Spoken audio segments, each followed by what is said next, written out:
I remember there was one evening I walked out from the chapel in the city called High Park Chapel, and because it's next to a park called High Park, and what I and my companion was going to do is to do some fun and then go home because I think it's 7 or 8 that night, that evening, and we walked through the park and suddenly have a feeling that I should go talk to a couple on the bench. And I remember I say to myself, I just don't want to do so. It's weird and awkward to just suddenly turn back and talk to them. And while I was having that thought, I remember like that very strange, have a wind blew my tie up and then just slapped on my face. And then I say to myself, okay, I better go back and talk to them.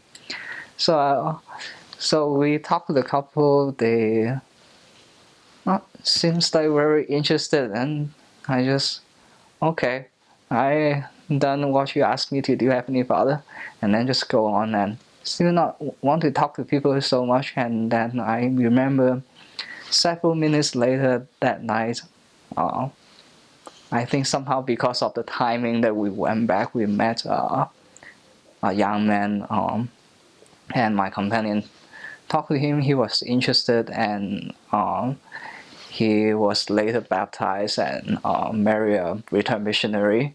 So it taught me a lesson that when Heavenly Father tells me to do something, I better do it. And like he has his purpose and his reasons behind it. I remember like one night when I and my companion was doing a daily planning, and my companion was like challenging me that we would like to pray and ask what Heavenly Father want us to do. And so I asked about certain time and doing certain things, and I wrote down on my planner, okay, tomorrow evening at certain time we are going to this place, do a finding. So when tomorrow came and we were doing something else, and it really occupies our time so much that it seems like it's just easier not to go finding at that time.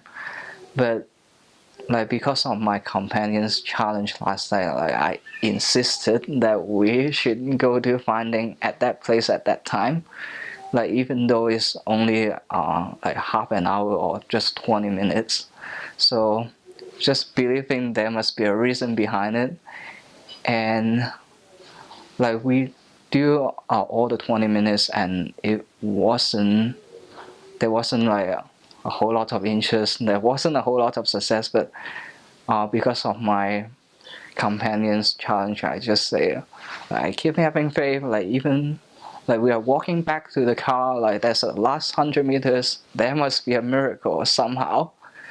So somehow I remember we walked past like a person on the old lady on the bench, and like probably the last person we are trying to talk to, and we talked to her, and suddenly there was a couple on the another bench just spoke to us because my mission companion was American and he was speaking Chinese. Like that couple was some white guy and a white guy and a Chinese lady, and the Chinese lady just amazed that he can speak so good in Chinese.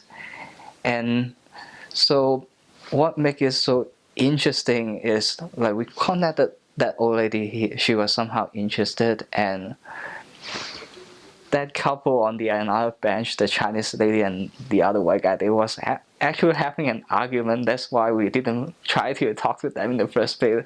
So somehow, during that 20 minutes of finding, last 50 meters to our car, like we contacted 3 people at the same time.